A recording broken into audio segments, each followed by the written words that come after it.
அருட்தந்தை வேதாத்ரி மகரிஷி அவர்கள் தனிமனிதன் அமைதி பெறுவதற்காக உடல் நலத்திற்கு உடற்பயிற்சி, உயிர் வளம் பெற காயகல்ப பயிற்சி, மனம் அமைதி பெற அகதவம் மற்றும் அகத்தாய்வு பயிற்சிகளை அளித்துள்ளார்கள். இத்தகைய சிறப்பான மனவளக்கலை எனும் வாழ்க்கை கல்வியை உலக சமுதாய சேவா சங்கம் ஸ்கை யோகா இணைய வழியே 12 நாட்கள் அடிப்படை பயிற்சியாகவும், அதனைத் தொடர்ந்து 4 மாதங்கள் சான்றிதழ் கல்வியாகவும் நம் இல்லம் தேடி வந்து அளித்து வருகிறது. இந்த சிறப்பான செய்தியினை நமது உறவுகளிடமும் நட்புகளிடமும் பகிர்ந்து அனைவரும் உடல் நலத்துடன் ஆரோக்கியமாக அமைதியாக வாழ நம்மால் ஆன சிறு உதவியினை செய்வோம். மகரிஷியின் கனவாம் உலக அமைதிக்கு நம்மால் இயன்ற சிறு தொண்டினை செய்து குருவின் கனவினை நனவாக்குவோம். மேலும் விவரங்களுக்கு குண்டலினி yoga.edu.in இணையதளத்திற்கு செல்லவும். வாழ்க வளமுடன். தவத்தினை இன்று சிந்தனை விருந்து வழங்க பேராசிரியர் அருள்நிதி உமாசங்கரி அம்மா அவர்களை அன்புடன் அழைத்து அமர்கிறோம். வாழ்க வளமுடன். வாழ்க வளமுடன் அம்மா. மிக்க நன்றிகள் அம்மா. வாழ்க வையகம், வாழ்க வையகம், வாழ்க வளமுடன். குரு வாழ்க, குருவே துணை. ஆசான் அருட்தந்தை வேதாத்ரி மகரிஷி அவர்கள் நம்மோடு சூக்குமமாக நிறைந்திருந்து இன்றைய கேள்வி பதில் அமர்வினை சிறப்பித்து தருவாராக. இன்று நமக்கு துரிய தவத்தினை வழிநடத்திய பேராசிரியர் அருள்நிதி GH பவித்ரா அம்மா அவர்களும் அவர் தம் அன்பு குடும்பங்களும் அருட்பேராற்றல் கருணையினால் உடல் நலம், நீளாயுள், நிறை செல்வம், உயர் புகழ், மெஞ்ஞானம் ஓங்கி வாழ்க வளமுடன், வாழ்க வளமுடன், வாழ்க வளமுடன். மிக்க நன்றிகள் அம்மா. வாழ்க வளமுடன். வாழ்க வளமுடன். ஸ்கை யோகா ஆன்லைன் வகுப்புல ஒவ்வொரு நாளும் பாத்தீங்கன்னா ஒவ்வொரு வாரமும் சனிக்கிழமை தோறும் அன்பர்களுடைய கேள்விகளுக்கு பதிலினை அளிக்கக்கூடிய நிகழ்வு தொடர்ந்து நடைபெற்று வருகிறது. அந்த வகையில இன்று உங்களுக்கு உடற்பயிற்சி செய்யறதுல இல்ல தவம் பண்றதுல ஏதாவது சந்தேகங்கள் இருந்தாலும் உங்களோட கருத்துக்களை பகிர்ந்து கொள்ள விரும்பினாலும் ஹேண்ட் ரைஸ் செய்யும்படி அன்போடு கேட்டுக்கொள்கிறோம். வாழ்க வளமுடன்.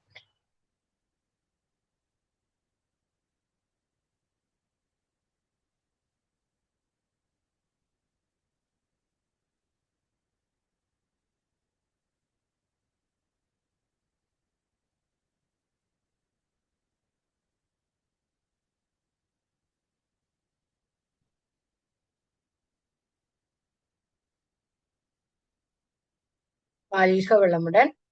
ஏதாவது பயிற்சிகள் செய்யும் போது புதுசா சில பேர் இப்பதான் பயிற்சி செய்ய ஆரம்பிச்சிருப்பீங்க. உங்களுக்கு பயிற்சிகள் பண்ணும்போது ஏதாவது சந்தேகங்கள் இருந்தாலும் சரி, உங்களோட கருத்துக்கள் ஏதாவது பகிர்ந்து கொள்ள விரும்பினாலும் நீங்க ஹேண்ட் ரைஸ் செய்யலாம். வாழ்க வளமுடன். காஷி விஸ்வநாதன் ஐயா வாழ்க வளமுடன். ஹேண்ட் ரைஸ் பண்ணிருந்தீங்க. வாழ்க வளமுடன் ஐயா. உங்களுக்கு அன்மியூட் கொடுத்துருக்குங்கய்யா. மைக்க அன்மியூட் பண்ணிட்டு பேசலாங்கய்யா. காஷி விஸ்வநாதன் ஐயா வாழ்க வளமுடன்.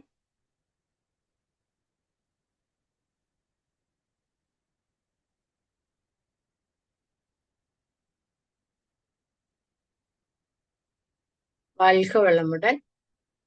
ஐயாக்கு ஏதோ டவர் ப்ராப்ளம் நினைக்கிறேன். வாழ்க வளமுடன். யாருக்கும் கேள்விகள் இல்லாதனால நம்ம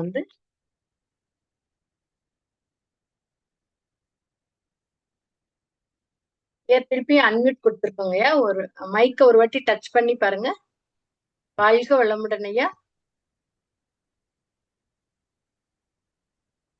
ஹலோ. வாழ்க வளமுடன் ஐயா. கேக்குதாமா?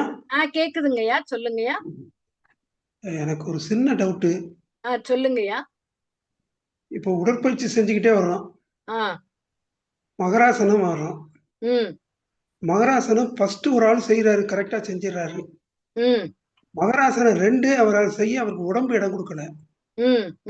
அதனால மகராசனம் ஃபர்ஸ்ட் செஞ்சதுக்குள்ள பலன் இல்லாம போயிருமா? கண்டிப்பா இருக்குங்கய்யா. பலன் உண்டுங்கய்யா. மகராசனம் நிமிர்ந்து படுத்துட்டு பண்றதுக்கு உண்டான பலன் என்னன்னோ அது எல்லாமே இருக்கும். கண்டிப்பா இருக்கு. சில பேருக்கு இப்போ ஹெர்னியா இருக்கிறவங்க அவங்க எல்லாம் குப்புறப்படுத்திட்டு பண்ண முடியாது. சோ அதனால பரவாயில்ல. அவருக்கு உடல் சூழ்நிலை அப்படி செய்ய முடியாம இருந்தாலும் முதல் பகுதி செய்யும் போது நமக்கு நல்ல அந்த ஸ்பைனல் கார்டுல அந்த பேக் பெயின் இருக்கும் பாருங்க, அது எல்லாம் சரியாகும். அதுக்கு உண்டான பலன் கண்டிப்பா உண்டுங்கய்யா. பாடி வெயிட் போட்டுருச்சு, அதனால ஆஹ் குப்புறப்பட்டு செய்ய முடியாது. சரி சரி சரி, தேங்க்யூ. ஓகே.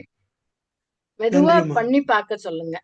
இல்ல பெட் மேல படுத்துட்டு பண்ண முடிஞ்சதுன்னா, அவங்களால பண்ண முடியும் அப்படின்னா பெட் மேல கூட சில பேர் படுத்துட்டு பண்ணலாம்.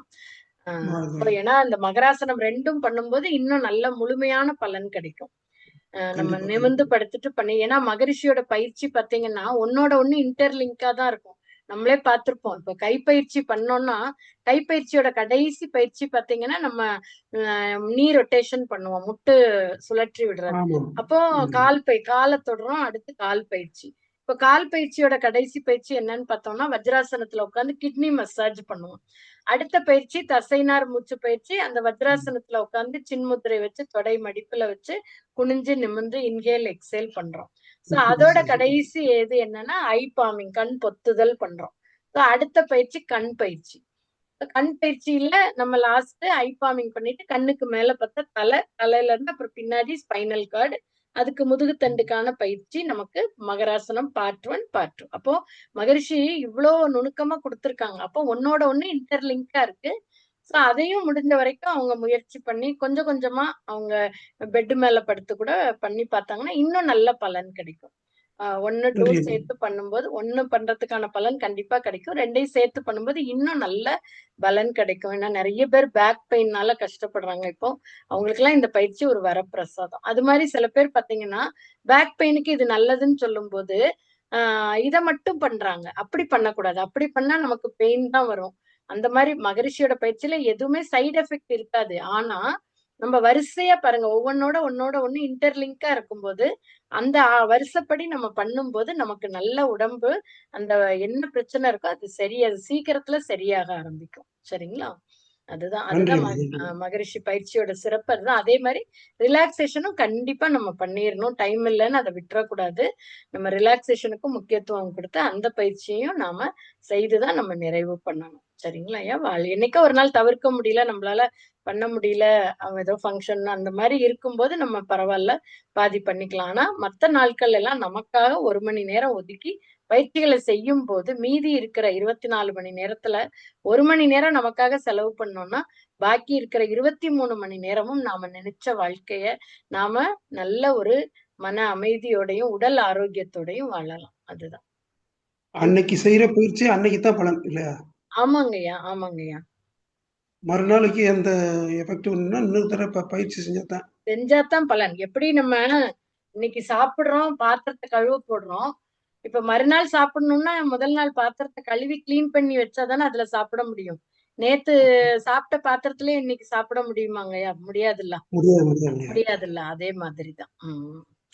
நல்ல அன்னன்னைக்கு உள்ளது விளக்கம். அதான் மகரிஷி ஒவ்வொன்னும் நுணுக்கமா கொடுத்திருக்காங்க. காலையில காயக்கல்ப பயிற்சி பாத்தீங்கன்னா, காலையில இருந்து ஈவினிங் வரைக்கும் நமக்கு நல்ல உடம்புல சுறுசுறுப்ப குடுக்கும்.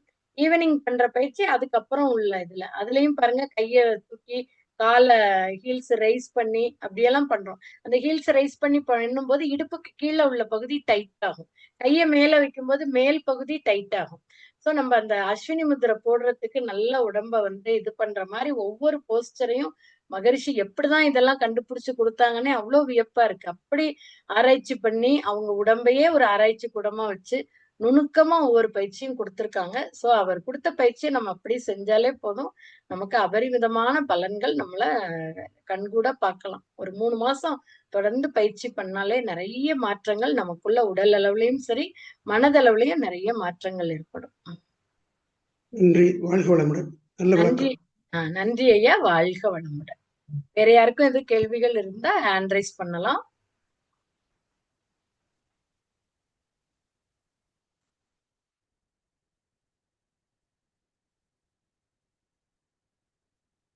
வாழ்க வளமுடன்.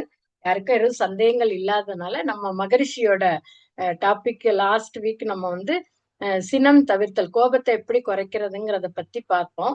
சோ இந்த வாரம் நம்ம கவலைய எப்படி ஒழிக்கிறது. கடந்த வாரம் நம்ம சினம் பத்தி பார்த்தப்போ ஒரு கவியோட நிறைவு பண்ணோம். சினம் கவலை எனும் இரண்டும் மனிதர் வாழ்வை சீரழிக்கும் நச்சாகும் உணர்ந்து கொள்வீர். மன வலிவும் உடல் வலிவும் முயற்சி மற்றும் மதிநுட்பம் ஆராய்ச்சி குலைந்து போகும்.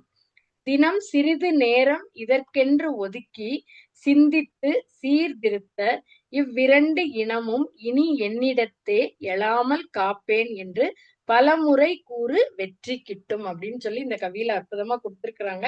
அந்த கவலை, சினம் ரெண்டுமே மனிதர்களோட வாழ்வை சீரழிக்கக்கூடிய ஒரு நச்சு, ஒரு விஷம் அப்படின்னு சொல்றாரு. அப்போ இந்த கவலை அப்படின்னா என்ன அப்படின்னு பார்த்தோம்னா, இந்த கவலை வந்து ஒரு கற்பனையான வலைதான். இது ஒரு வகை உள நோய்தான்.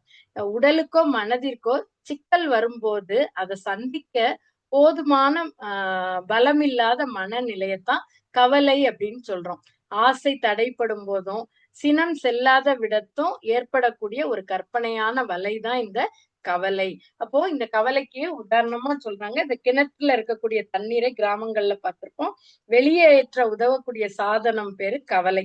அப்போ அத மாதிரி எப்படி கிணற்று நீரை வேகமா அது வெளியேற்றுதோ அதே மாதிரி நம்ம உள்ளத்துல இருக்கக்கூடிய ஆற்றலை வெளியேற்றி விடக்கூடியது இந்த கவலை எனக்கூடிய மனநோய். அப்ப இந்த கவலை வர்றதுக்கு அடிப்படையான காரணங்கள் என்ன அப்படின்னு பார்த்தோம்னா, நம்ம நினைக்கிறதுக்கும் நடக்கிறதுக்கும் உள்ள வேறுபாடு. நம்ம ஒண்ணு நினைக்கிறோம், அது ஒண்ணு நடந்ததுன்னா உடனே நமக்கு கவலை வருது. அடுத்தது தேவைக்கும் இருப்புக்கும். நம்மளோட தேவை ஒரு விஷயம் இருக்கு.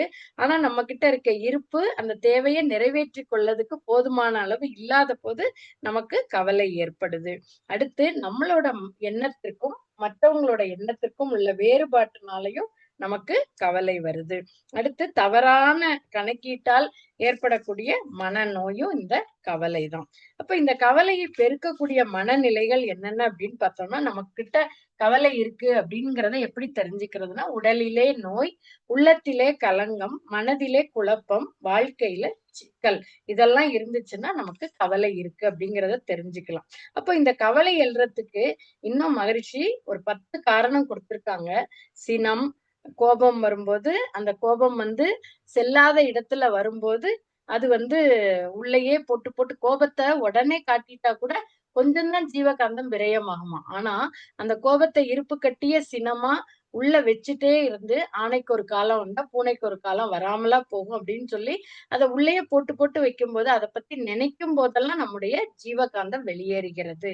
அப்ப அததான் வஞ்சம் அப்படின்னு சொல்றாங்க. இருப்பு கட்டிய சினத்தை தான் வஞ்சம். இந்த கவலை இந்த வஞ்சமும் கவலை எழுவதற்கு ஒரு காரணமா இருக்கு. அடுத்து பொறாமை, வெறுப்பு, பேராசை, ஒழுக்கம் மீறிய காமம், தற்பெருமை, அவமதிப்பு, பயம், அதிகார போதை, இதெல்லாம் கவலை எழுறதுக்கான காரணங்களா இருக்கு. இப்ப கவலையினால என்ன பிரச்சனை நமக்கு வருது, அதனால வரக்கூடிய பாதிப்புகள் என்னென்னு பார்த்தா, மன வலிமை குறைஞ்சு போகும், உடல் வலிமை இழந்து போயிடுவோம், நம்முடைய முயற்சி விரயமாக ஆரம்பிச்சிரும், வாழ்க்கையோட வெற்றி தடைப்படுது. அடுத்து உடல்ல நோய்கள் பார்த்தா ரத்த அழுத்தம், அஜீரணம், குடல் புண், தலைவலி, சுவாச பிரச்சனைகள், இதெல்லாம் கவலைப்படும் போது ஏற்படுது. நமக்கே தெரியும், நம்ம கவலைப்பட்டுட்டு உட்கார்ந்து இருந்தோம் அப்படின்னா நமக்கு என்ன பண்றோம்னே தெரியாது. அந்த செய்யக்கூடிய வேலையில ஒரு ஈடுபாடே இருக்காது, கான்சென்ட்ரேஷனே வராது நமக்கு. அப்ப இந்த கவலையை எப்படி நாம போக்கிக் கொள்ளணும்னு சொல்லி மகரிஷி நமக்கு அதுக்கும் அற்புதமா வழிமுறைகளை கொடுத்திருக்கிறாங்க. அட்டவணை போட்டு பயிற்சியா செய்யறதுக்கு முதல்ல நாம சினம் தவிர்த்தல் பயிற்சியில எப்படி உட்கார்ந்து ஒரு துரிய தவம் பண்ணி நமக்குள்ள யார் மேல எல்லாம் கோபம் வருதுன்னு பார்த்தோம்ல, அதே மாதிரிதான் இந்த கவலைகளை மகரிஷி 4 வகையா பிரிச்சிருக்கிறாங்க. ஒண்ணு என்ன அப்படின்னு பார்த்தோம்னா, அனுபவித்தே தீர்க்க வேண்டியது. 2வது கவலை தள்ளி போட வேண்டிய கவலை. 3வதாக அலட்சியப்படுத்த வேண்டிய கவலைகள். 4வதாக உடனடியாக தீர்க்க வேண்டிய கவலைகள். அப்ப இதுக்கு அற்புதமா உதாரணம் கொடுத்திருக்காங்க. நம்ம அனுபவித்தே தீர்க்க வேண்டிய கவலை அப்படின்னா என்னன்னா, இப்ப ஒரு இயற்கை சீற்றங்கள்னால வரக்கூடிய பாதிப்பு, இப்போ யாருக்காவது போலியோ அட்டாக் அதனால பிரச்சனையாகி குழந்தை பிறக்கும் போதே அந்த பிரச்சனையோட இருக்கு, அந்த மாதிரி உடல் ஊனமுற்ற குழந்தைகள், இந்த மாதிரி எல்லாம் வரும்போது இதெல்லாம் நம்மளால சில விஷயங்கள் சரி பண்ண முடியும், சில விஷயம் அது அப்படியேதான் இருக்கணும்னு இருக்கும். அப்போ அந்த மாதிரி விஷயங்கள் ஏற்படும் போது அதுக்காக நினைச்சு நாம வருத்தப்பட்டு கவலைப்பட்டுட்டு இருக்காம அவங்களை எப்படி முன்னுக்கு கொண்டு வரணும் அப்படின்ற எண்ணத்தோட நாம அதுக்கான முயற்சிகள்ல ஈடுபட ஆரம்பிக்கணும். அதுதான் அந்த அனுபவிக்க தீர்க்க வேண்டிய கவலைகள். அடுத்து தள்ளி தள்ளி போட வேண்டியது அப்படின்னு பார்த்தோம்னா, இப்ப நம்ம வீட்ல பொண்ணுக்கோ, பையனுக்கோ திருமணத்துக்கு வரன் பார்த்துட்டே இருக்கிறோம். சோ அது வந்து தள்ளி போயிட்டே இருக்கு. அப்ப அதுக்காக நினைச்சு உட்கார்ந்து நம்ம கவலைப்படாம முயற்சி செய்றத முயற்சி எடுத்துக்கிட்டே இருக்கணும். அதுக்கான கால நேரம் வரும்போது நமக்கு கண்டிப்பா அது கைகூடும். நாம அதுக்கு தொடர்ந்து மகரிஷி நமக்கு குடுத்த அற்புதமான தாரக மந்திரமான அந்த வாழ்த்து. அந்த வாழ்த்தி வாழ்த்தி எப்படிப்பட்ட சூழ்நிலைகளையும் மாற்ற முடியும். அதற்கான அந்த வல்லமை அந்த தாரக மந்திரத்துக்கு இருக்கு. அப்போ நம்ம வாழ்த்திக்கிட்டே தொடர்ந்து நாம கவலைப்படாம அவங்களுக்கு விரைவில் திருமணம் நடைபெற மாரி ஒரு பாவனை பண்ணி அவங்கள வாழ்த்தலாம். எழுதி எழுதி இப்பல்லாம் மேனிஃபெஸ்டேஷன் நம்ம எல்லாம் கேட்டிருக்கோம். சோ எந்த ஒரு விஷயத்தையும் எழுதி வைக்கும்போது சீக்கிரமா அது வந்து செயலுக்கு வரும். அதே மாரி அந்த பிரபஞ்சத்துக்கிட்ட நம்ம சொல்லும்போது ஷார்ட்டா அத வந்து சுருக்கமான வார்த்தைகளா, பாசிட்டிவான வார்த்தைகளா சொல்லும்போது, நம்ம என்ன எதுவாக நினைக்கிறோமோ அதுவாகவே மாறுறோம். அப்ப நம்ம சொல்லக்கூடிய அந்த வார்த்தைகள் பாசிட்டிவான வார்த்தைகளை சொல்லும்போது, அந்த பிரபஞ்சம் நமக்கு அதுக்கான சூழ்நிலைகள நல்லபடியா அமைச்சு குடுக்கும். அப்ப இந்த மாரி திருமணம் இது. அடுத்தது வேலை. பசங்க படிச்சு முடிச்சுட்டு இருக்கிறாங்க. வேலை கிடைக்காம இருக்கும்போது, அதுக்காக கவலைப்படாம அவங்க அடுத்து முயற்சி பண்ணி என்னென்ன இதுக்கு பண்ணணும்? எதுல வீக்கா இருக்காங்க? அதுக்கான தனியா கோச்சிங் குடுத்து, அந்த மாதிரி நாம அடுத்து என்ன பண்ணணும்? அப்படிங்கிறத பத்தி யோசிக்கணுமே தவிர, கவலைப்பட்டுட்டு நம்மளோட ஜீவகாந்தத்த கவலைப்படுறதுனால நம்ம பார்த்தோம். அந்த கவலை எப்படி தண்ணிய இறைச்சிட்டு போற மாரி ஜீவகாந்தத்த வாரி எரிச்சிடும். இப்ப அற்புதமா தவம் பண்ணோம், காயகல்ப பயிற்சி பண்ணோம். இதுல எல்லாம் நமக்கு நல்ல ஜீவகாந்தம் சேமிப்பாகி இருக்கு. நம்ம முடிச்சுட்டு கிளாஸ்லாம் முடிச்சுட்டு உட்கார்ந்து ஏதோ ஒரு விஷயத்துக்கு கவலைப்பட்டோம்னா, இந்த நமக்கு கிடைச்ச ஆற்றல் பூரா விரயமாகி போயிடும். அப்போ நாம அந்த கவலைப்படாம அதுக்கு மாற்றாக என்ன செய்யணுங்கிறதுக்கும் மகரிஷி எல்லாத்துக்குமே நமக்கு வழிமுறைகள குடுத்திருக்கிறாங்க. அடுத்தது 3வதா பார்த்தா அலட்சியப்படுத்த வேண்டிய கவலைகள். நம்ம வீட்ல பார்த்துப்போம். பெரியவங்க இருப்பாங்க. பெரியவங்க இருந்தா அவங்களோட நேச்சர் ஏதோ ஒண்ணு சொல்லிக்கிட்டே தான் இருப்பாங்க. அப்போ அந்த மாரி அடுத்து பக்கத்து வீட்ல உள்ளவங்க. நம்ம மேல இருக்கிற பொறாமையினால, ஐயோ! இவங்க மட்டும் எப்படி டெய்லி மன்றத்துக்கு தொடர்ந்து கிளம்பி போய்க்கிட்டே இருக்கிறாங்களே! அப்படின்ற பொறாமையில நம்ம ட்ரெஸ் பண்ணிட்டு வந்த உடனே, "என்னது இது என்ன இந்த கலர் போட்டிருக்கீங்க?" அப்படின்னு சொல்லி வேணும்னே நம்மள வந்து அப்படியே நம்மளோட மைண்ட வந்து அப்செட் பண்றதுக்காக சொல்லுவாங்க. நம்ம அதெல்லாம் நெனச்சு ஏன்னா அவங்களோட நேச்சர் அவங்க எப்போதுமே அது மாரி ஏதோ ஒரு குறைகள் சொல்றது தான் அவங்களோட இயல்பு. அப்ப இப்படி இருக்கும்போது நம்ம ஐயோ! இப்படி சொல்ட்டாங்களேன்னு நெனச்சு கவலைப்படாம, இவங்களோட இயல்பு இதுதான் அப்படின்னு சொல்லிட்டு வாழ்க வளமுடன் அவங்கள வாழ்த்திட்டு போயிரணும். ஏன்னா நமக்கு கஷ்டம் குடுக்குறவங்க, துன்பம் குடுக்குறவங்க யாராக இருந்தாலும் அவங்க எல்லாம் நமக்கு நன்மை செய்யறதுக்கு தான். நம்ம கருமையத்துல இருக்கக்கூடிய பதிவுகள கழிக்கிறதுக்காக தான் இறைநிலையால அனுப்பப்பட்டவங்க. அப்போ அவங்களுக்கு நாம கண்டிப்பா வாழ்த்த தான் செய்யணும். வாழ்த்தி வாழ்த்தி நம்ம தவம் எந்த அளவுக்கு செய்றோமோ செய்ய நம்முடைய அந்த மன அலைச்சல் வேகம் குறையும் போது, நமக்கு அந்த வாழ்த்தக்கூடிய மனப்பக்குவம் நமக்கு வந்துவிடும். அப்போ அந்த மாதிரி மற்றவங்களோட அந்த பொறாமையான பேச்சு, செயல்கள், கருத்து வேறுபாடு இதெல்லாம் நம்ம அலட்சியப்படுத்தணும். அதே மாரி வீட்ல பெரியவங்க இருந்தா அவங்க சொல்ற அந்த வார்த்தைகள தான் அலட்சியப்படுத்தணுமே ஒழிய, என்னைக்குமே பெரியவங்கள நாம அலட்சியப்படுத்தக்கூடாது. அடுத்ததாக உடனடியாக தீர்க்க வேண்டிய கவலை. அதுக்கு உதாரணமா என்ன சொன்னாங்கன்னா, கடன் தொல்லை. இப்போ குடும்பத்துல அண்ணன், தம்பி, அக்கா, தங்கச்சி எல்லாம் இருக்காங்க. ஒரு சொத்து பிரச்சனை வருது. அப்ப அதுக்காக யாருமே ஒருத்தரோட ஒருத்தர் பேசாம, அந்த மாரி இருக்கிறத விட்டுட்டு, அது என்ன பிரச்சனை? அத எப்படி சால்வ் பண்ணணும்னு சொல்லி, அதுக்காக உடனடியா அதுக்கான தீர்வ நம்ம எடுத்துக்கிட்டோம் அப்டின்னா, கண்டிப்பா இந்த மாரி மன உளைச்சல்கள்ல இருந்து நாம ஒருத்தரோட ஒருத்தர் பேசாம இருக்கும்போது, நெறைய பிரச்சனைகள் அதனால வரும். சோ அப்போ வந்து நாம வந்து அவங்களுக்கு இந்த மாதிரி பிரச்சனை இருக்கு அப்படிங்கும்போது, அது என்ன ஏதுன்னு சொல்லி அலசி ஆராய்ஞ்சு பார்த்து, அதை உடனடியாக தீர்ப்பதற்கு நாம முயற்சி செய்யணும். அடுத்து பார்த்தா அறுவை சிகிச்சை. இப்ப ஏதோ உடம்புல ஒரு பிரச்சனை இருக்கு, போய் டெஸ்ட் பண்றோம். 2, 3 ஒப்பீனியன் கேட்டுர்றோம். அவங்க கண்டிப்பா சர்ஜரி தான் பண்ணணும் அப்படின்னு சொல்றாங்க. அப்படி சொல்லும்போது நாம உடனடியா அத வந்து தள்ளி போடாம, உடனடியா தீர்க்கிறதுக்கான முயற்சிய செய்யணும். அதே மாரி இந்த கடன் தொல்லை, இது மாரி இந்த சொத்து பிரச்சனை, இந்த அறுவை சிகிச்சை இதெல்லாம் உடனடியாக தீர்க்கக்கூடிய கவலைகள்ல வருது. அப்ப இந்த பயிற்சி எப்படி பண்ணணும் அப்படின்னு பார்த்தோம்னா, நாம எப்பவும் போலவே துரிய தவம் ஒரு 10 நிமிஷம் உட்கார்ந்து நல்லா ஆழ்ந்து துரிய தவம் பண்ணணும். பண்ணிட்டு நமக்குள்ள வரக்கூடிய கவலைகள எழுதணும். என்னென்ன கவலை நம்ம எதுக்காக கவலைப்படுறோம்? பொண்ணு கல்யாணம் நடக்கல, பையனுக்கு வேலை கிடைக்கல. அப்ப இது மாரி எதுக்காவது நம்ம தொடர்ந்து கவலைப்பட்டுட்டே இருந்தோம்னா, அந்த காலத்துல அத நம்ம எழுதிக்கலாம். இது வந்து எந்த கேட்டகரியில வருதுன்னு பார்க்கணும் அடுத்து. அனுபவித்தே தீர்க்க வேண்டிய கவலையா இது? இல்ல தள்ளி போட வேண்டியதா? அலட்சியப்படுத்த வேண்டியதா? உடனடியாக தீர்க்க வேண்டியதா?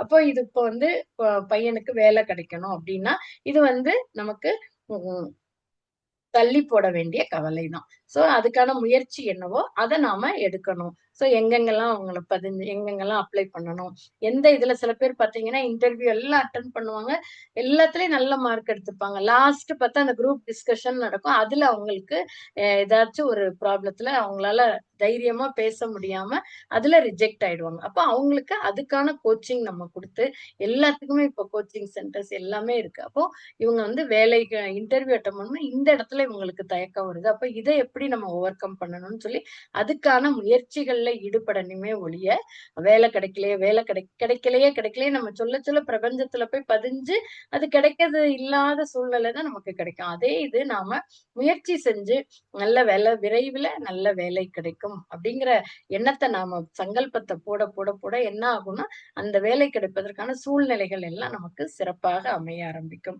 அப்ப அந்த அளவுக்கு அந்த என்ன பாக்ஸ்ல இது போடணும், இந்த கவலை நம்ம பையனுக்கு திருமணம் அப்படின்னா அது வந்து தள்ளி போட வேண்டிய கவலைகள்ல வரும். அப்போ இது அந்த பாக்ஸ்ல போடும்போது ஒரு இது சொல்றாங்க, ஒரு இத வந்து நாம மாத்தி போட்டுறக்கூடாது. இப்ப அலட்சியப்படுத்த வேண்டியதை போய் நம்ம உடனடியாக தீர்க்க வேண்டியதுலயும், உடனடியாக தீர்க்க வேண்டியதை தள்ளி போடலையும் போடாம அதுல நாம கவனமா இருக்கணும். அதுக்காக தான் நாம என்ன பண்றோம், துரிய தவம் பண்றோம். துரிய தவம் ஆகினை பண்ணும்போதே நமக்கு என்ன கிடைக்குது, அயராத விழிப்பு நிலை, அதுவும் விளைவறிந்த அயரா விழிப்பு நிலை. அப்போ விளைவு என்னன்னு தெரிஞ்சுக்கக்கூடிய ஒரு அவேர்னஸ், கான்ஸ்டன்ட் அவேர்னஸோட இருக்கக்கூடிய தன்மை நமக்கு கிடைக்குது. அப்ப அந்த விழிப்பு நிலையில இருக்கும்போது நாம இந்த கவலை ஒழித்தல் பயிற்சி அட்டவணையை நாம சிறப்பா செய்வோம். அப்ப இந்த அளவுக்கு நாம அந்த கவலைகளை எந்த பாக்ஸ்ல போடணுமோ அதை பிரிச்சு போடணும். அடுத்து முதலாவது இதுல கடைசி பார்த்தோம்னா அனுபவித்தே தீர்க்க வேண்டியதுன்னு இருந்ததுன்னா அதை வந்து நம்ம என்ன பண்ணணும், ஏற்றுக்கொண்டதான் இப்படிதான் இருக்கு, இது வந்து தீர்க்க முடியாதது, அனுபவிச்சுதான் தீர்க்கணும் அப்படின்னா அதை நாம ஏற்றுக்கொள்ளணும். இது மாற்ற முடியாத சிக்கல், அதனால இதை நாம ஏற்றுக்கொள்ளுவோம்னு சொல்லி அதுக்கான முயற்சியில ஈடுபடணும். அடுத்து இந்த தள்ளி போடக்கூடியதை காலத்தால இது நடந்துரும், அதனால நம்ம கவலைப்படாம நம்ம ஏற்கனவே சொன்ன மாதிரி அதுக்கான முயற்சிகள்ல ஈடுபடணும். அதே மாதிரி இந்த அலட்சியப்படுத்த வேண்டியதை ஒருத்தர் ஒரு வார்த்தை சொல்றத இது ஒண்ணுமே இல்லை அப்படின்னு நம்ம நினைச்சிட்டாலே போதும், தானா மறைஞ்சிரும். இந்த உடனடியாக தீர்க்க வேண்டியதுதான், அத காலம் தாழ்த்தினா துன்பம் வரும். அதனால நாம அத உடனடியாக நாம தீர்ப்பதற்கான முயற்சிகள்ல ஈடுபட ஆரம்பிக்கணும். அப்ப அந்த அளவுக்கு இந்த அறிவாற்றல் கவலையினால் வீணாய் போகும். அதை அடுத்து உடல் நலமும் குன்றி போகும். நம்மளோட அறிவாற்றலும் கவலைனால வீணா போகுது, உடல் நலமும் குன்றி போகும். அறிவினையே முயற்சி சிந்தனையாய் மாற்றி அதற்கேற்ப செயலாற்ற நலம் விளைக்கும். அப்ப அறிவினையே நாம இந்த இதை முயற்சி செய்து சிந்தனையாக மாற்றி அதற்கேற்ப செயல்களை செய்யும் போது நமக்கு நலம் கிடைக்கும். வந்த துன்பம் ஏற்று சகித்து அவற்றை போக்க வழி கண்டு முறையோடு ஆற்றி இன்பம் காத்து எந்த துன்பம் வரினும் எதிர்நோக்கி நிற்பாயேல் இன்பமே மிகுதிப்படும் துன்பங்கள் தோல்வியுறும். அப்ப அந்த அளவுக்கு தன் நிலை அறிந்து அந்த இறைநிலையை உணர்ந்து அந்த தெளிவோட நாம ஒழுக்கம் கடமை ஈகைன்ற அறநெறி காத்து வாழக்கூடிய ஒரு தேர்ந்த வாழ்க்கை வாழும்போது இந்த மனவளக்கலை பயிற்சிகளை நாம தொடர்ந்து செய்ய செய்ய செய்ய செய்ய அந்த குண்டலினி யோகத்தை நாம அந்த பயிற்சிகளை தொடர்ந்து தவ பயிற்சிகள், உடற்பயிற்சி, காயக்கல்பம் இதெல்லாம் செய்ய செய்ய செய்ய நமக்கு கவலை வரத்துக்கான வாய்ப்பே இல்லை அப்படின்னு சொல்றாங்க.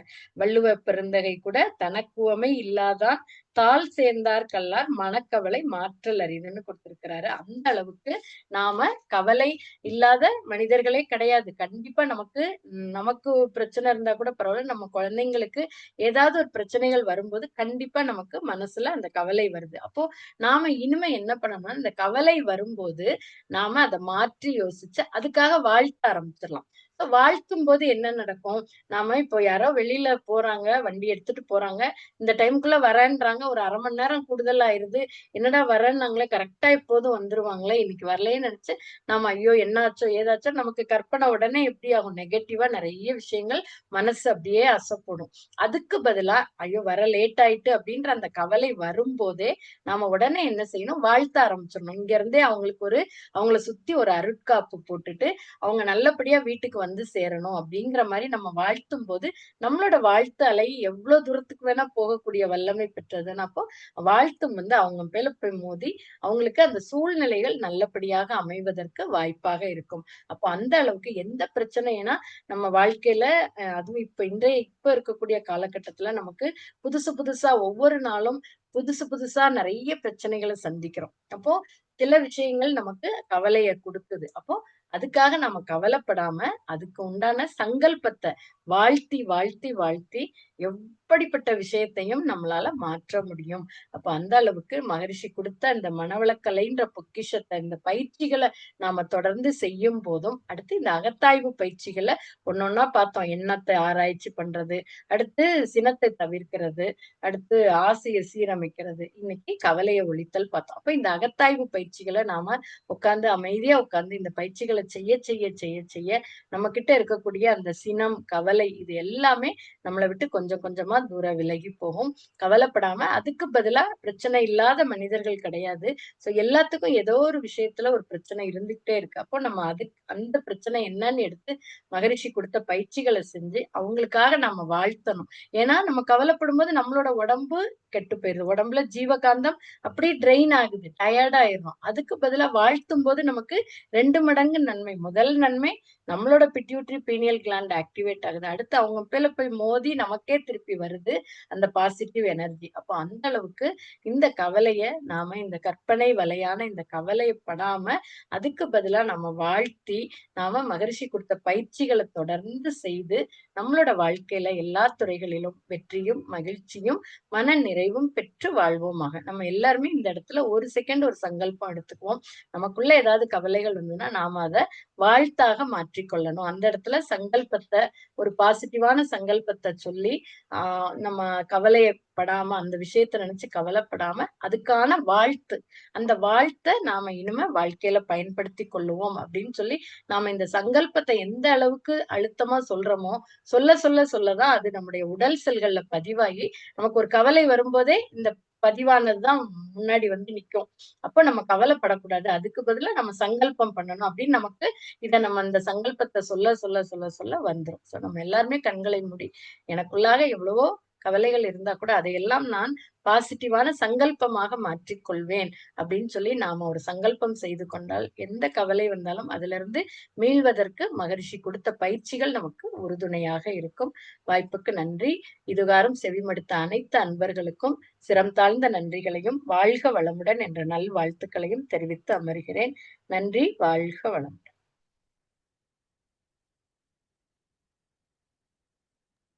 வாழ்க வளமுடன். இன்று கேள்வி பதில் நிகழ்வு பேராசிரியர் உமா சங்கரி அம்மா அவர்கள் அனைவருக்கும் எளிதாக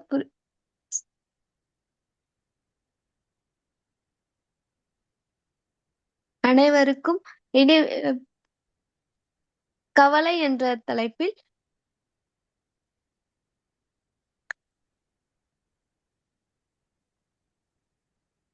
சொல்லியிருக்காங்க. வாழ்க வளமுடன். பேராசிரியர் அருள்நிதி உமா சங்கரி அம்மா அவர்களும் அவர் தம் அன்பு குடும்பமும் அருட்பேராற்றல் கருணையினால்